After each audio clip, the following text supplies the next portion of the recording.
自分が観光客にでもなったつもり？ああ、なれなくもないぞ。小僧、そう浮かぬ顔をするな。我は同盟に自首したのだ。それを保護にして逃げる気はない。お前たちの将軍様も我の望みに応じたのだろう。そして陰月よ、お前には共に来てもらう。拒否はさせんぞ。前世を覚えていようがいまいが、我の手紙を受け取ったのであれば誘いに応じたことになる。案内しろ。さあ、どこから始める？開成校か、それとも構造史にするか。懐かしい日々があまりに多く、それらが頭の中を駆け巡る。だというのに、我の手はそれに届かない。はあ、先週人は年が1000を超えると日々山を背負いながら生き、まるで迷宮をさまよっているかのようだ。場所を選ぶだけなのにそんなに難しいわけ？だったら僕が代わりに選んであげるよ。よし、開成校にしよう。小僧は精が出るな。ならお前の言う通りにしよう。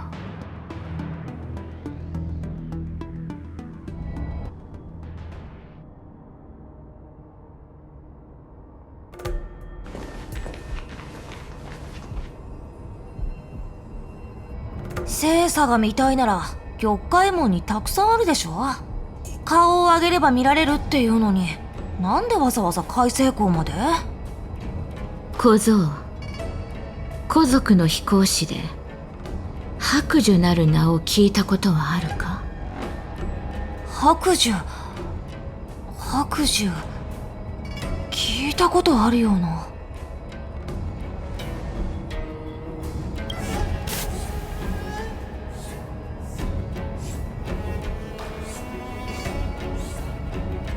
高貴な竜尊様が雨を降らせて敵陣を水浸しにすればいいんです。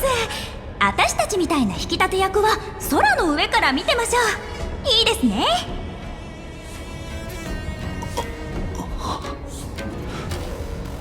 陰月よ、何か思い出したのなら言ってみてはどうだ。どうやら陰月君の戦友だったらしい。戦友で友人、陰月のであり我らのでもあった。はあ、まあよい。どれも過去の運縁に過ぎぬ。開成校に来たのはただあの子を弔うためだ。それって古族の慰霊祭のこと？ああ、亡き者を聖査に乗せ星空へと送り出す。あの時はせいていたゆえ、まともに別れの挨拶もできなかったからな。ナフを離れる前にこの心残りを片付けておきたかったのだ。だが聖査の製造には詳しくない。ここで作っているということしか知らなくてな。わかった。じゃあ僕についてきて。僕も精査の製造についてはさっぱりだけど、ここの奇数を動かすのはそう難しくはないよ。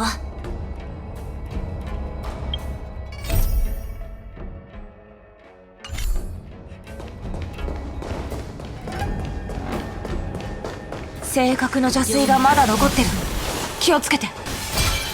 我ら二人のことは心配無用だ。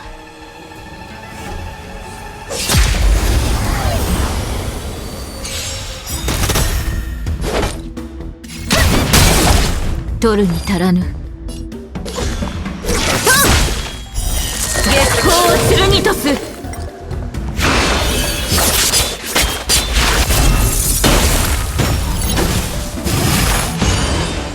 こちら側が優勢です。おや？あがく必要はなさそうだ。すべての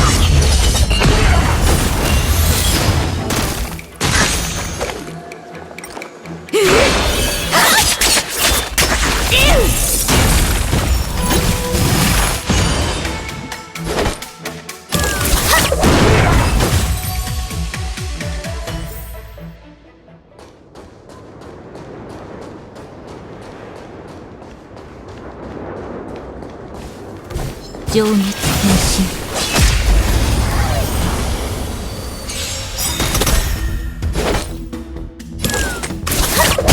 取るに足らぬ。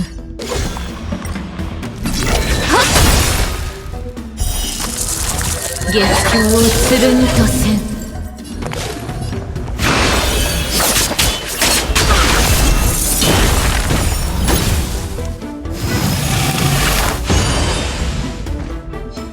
この月下で全て照らさ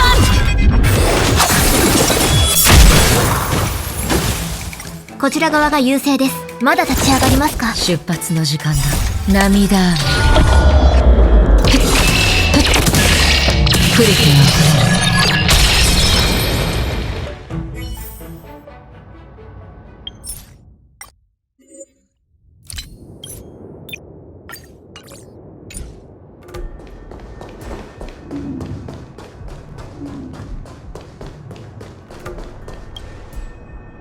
We've arrived.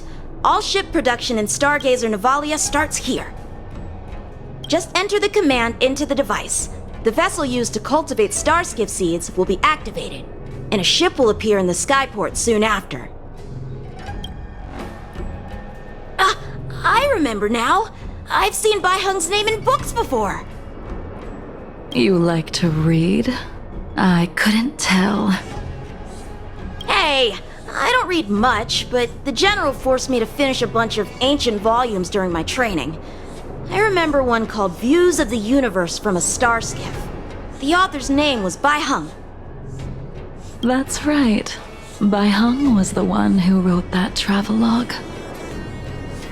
It was actually really interesting. 90% of it was about starskiff crashes on different worlds and dangerous situations. It also had records of local species and ecosystems. I remember thinking, how could an ace pilot crash land her starskiff so many times? Then I realized that every time, she made the best of the situation and got back alive. Her luck really was out of this world. Indeed. Her luck always astonished us. Whenever she piloted a mission, you could almost guarantee a narrow escape from the jaws of some abundance behemoth, or a miraculous return from behind enemy lines. Very few starskiffs she piloted were able to return to port in one piece. The folks at the Skyfaring Commission secretly referred to her as the Starskiff Killer. She also possessed an uncanny ability to predict future events, inauspicious ones at least. Every ill omen that came out of her mouth would sure enough come true. Very few Cloud Knights had the courage to accompany her on missions. However, when it came to surviving, her fortunes were incredible. Even in the worst situations imaginable, she was always able to turn the tide. Luck is a type of strength, after all. I hope that this ship, built for the Starskiff Killer, will also be able to return to the stars.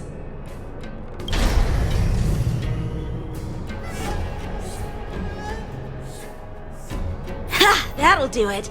The Starskiff assembly line has been activated. The Starskiff will take shape and enter the skyport. Let's go wait for it there. It won't be long. Thank you, young man.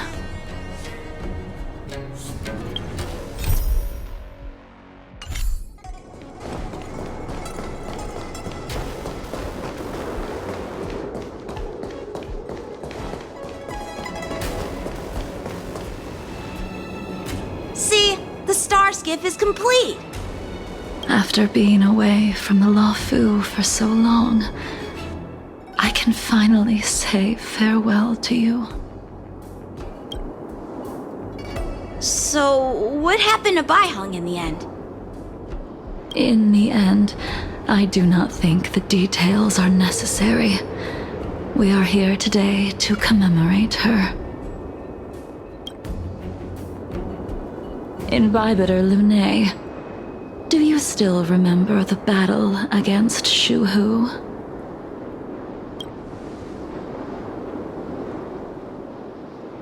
The Abundance Emanator, Shu Hu, rallied a great army and attacked the Alliance.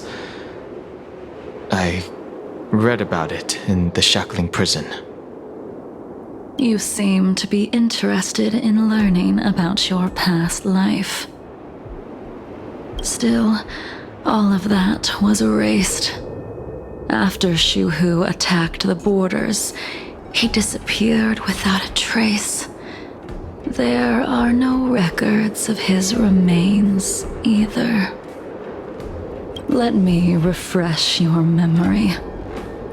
During that battle, Baiheng, being the headstrong girl that she was, managed to exhaust the luck that was bestowed upon her by the Rainbow Arbiter.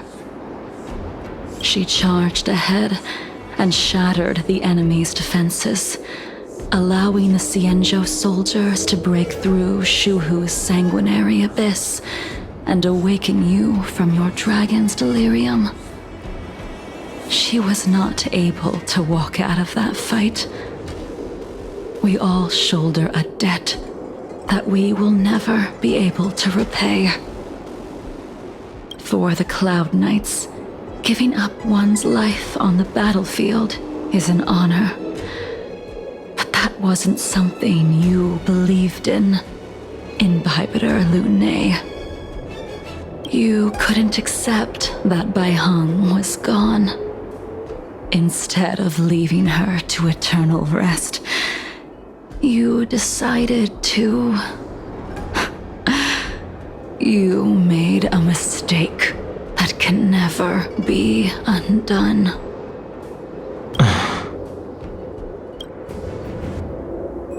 There is no need to respond, Imbibitor Lunay. Your answer is no longer important. And now, I will send off this star skiff.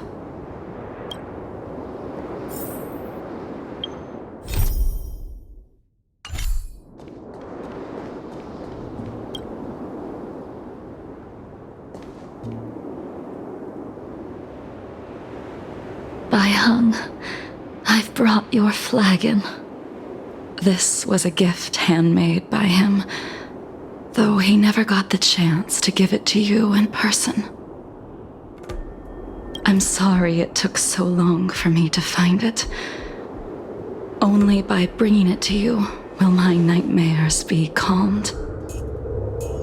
I will fulfill what you asked of me.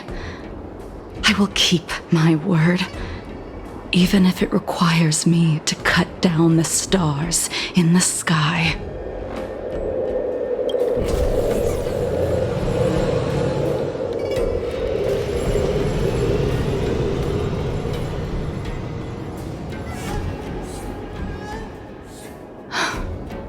Let's go. The artisanship commission is next.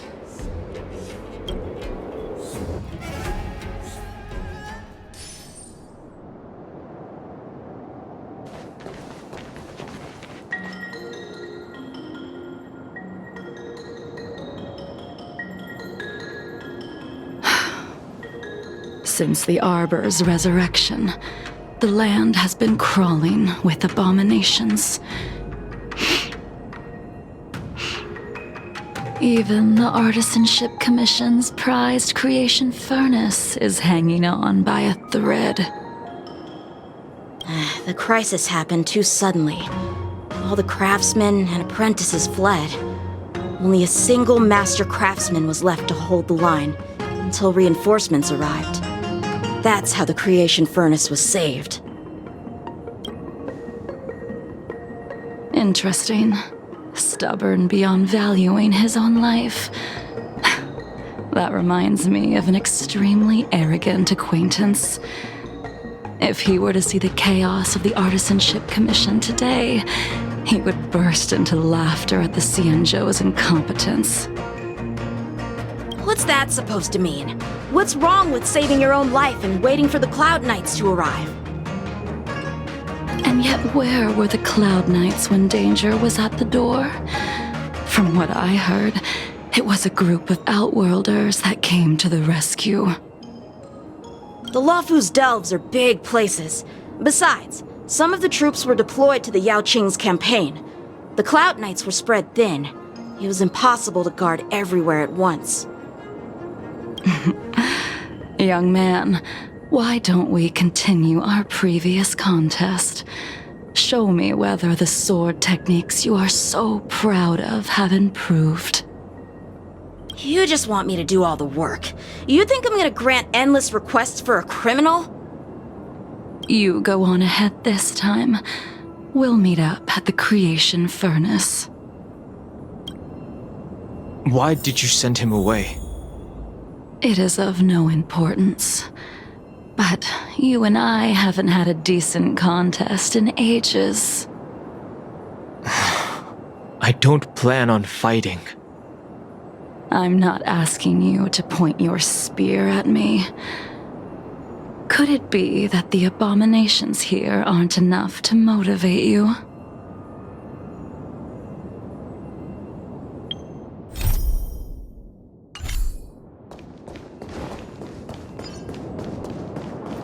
The moon shines on the tree. Spring! Come on already. What took you so long this time?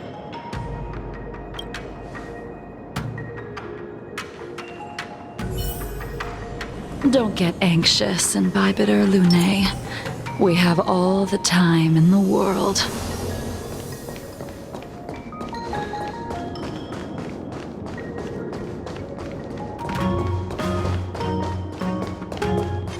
The moon shines on the truth.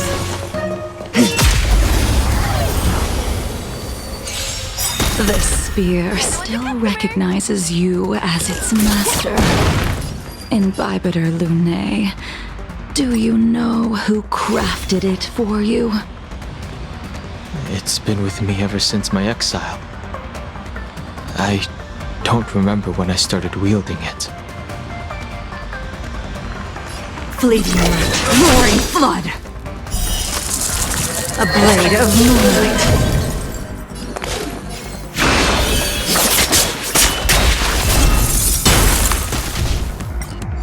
Commencing support.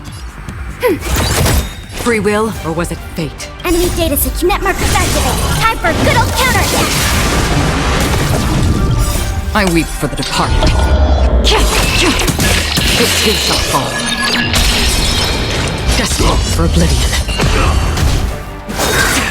Immortality means forever. Nowhere to run. Don't throw the game. All will be revealed. In lunar flame!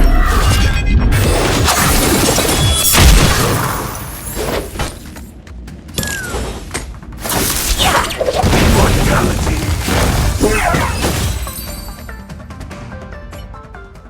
You can continue to convince yourself that you are merely the reincarnation of Danfeng and have nothing to do with his sins.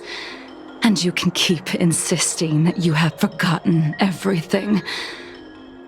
But you cannot run from combat, Danheng.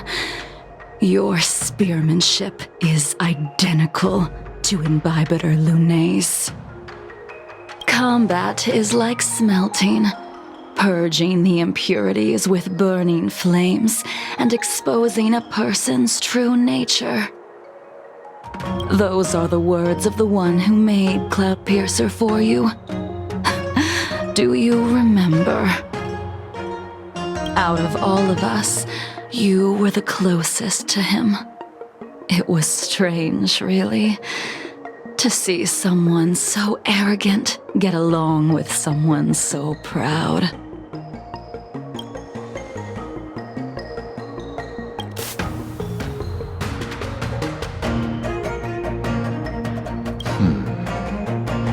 This spear is sharp enough to pierce dragon scales. Be careful, High Elder, lest you hurt yourself with it. 隐形 You still remember his name. When he was but a child, he swore to take revenge on the abominations. That's what drove him to travel across the stars to the Cienjo to receive training. When I first met him, he wasn't even as tall as my sword, but he was boasting about mastering all the crafts of the Artisanship Commission by the time he was 100 years old. The little brat was no less arrogant than the High Elder. At first, I wasn't too fond of his defiant nature, but when we met again, he was able to craft weapons that astonished the master craftsman. He even snatched the Artisanship Commission title of Furnace Master. Unfortunately, the Alliance would never allow a short-life species to run the Artisanship Commission. He was only able to prove his worth alongside us outcasts in the end.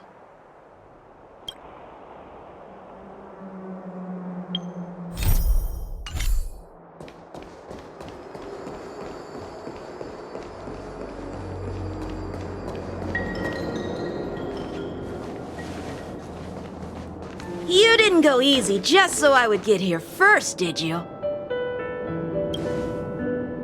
Of course not. Your technique must have improved so much that I simply couldn't keep up with you.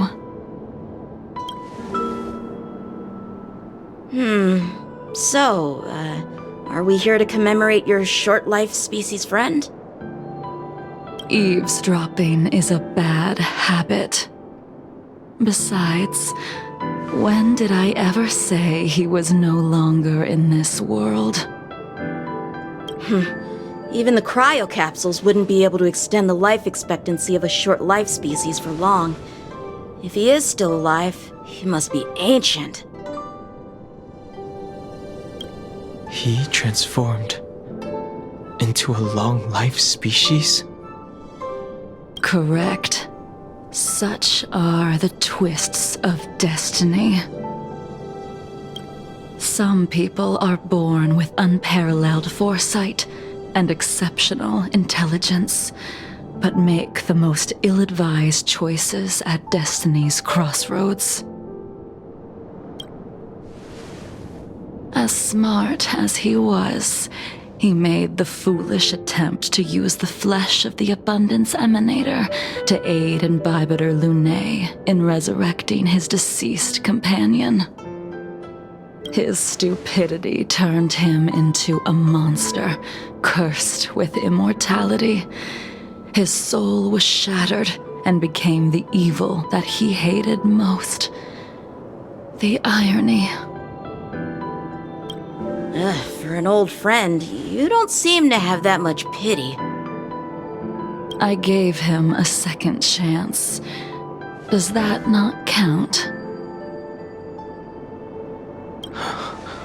What did you do to him? He should have been eternally jailed in the shackling prison for his crimes.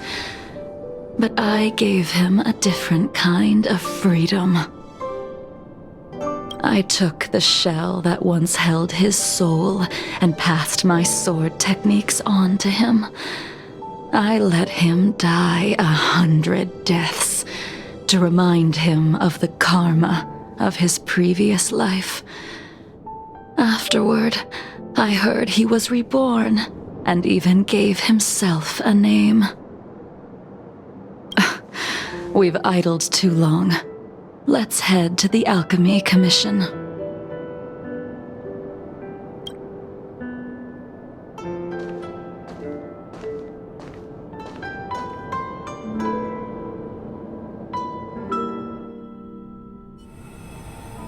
As a follower of the Rainbow Arbiter, you have witnessed the catastrophe brought upon by the plague's author, General. Living beings turning into undying monsters, eventually used as sacrifices to the Abundance.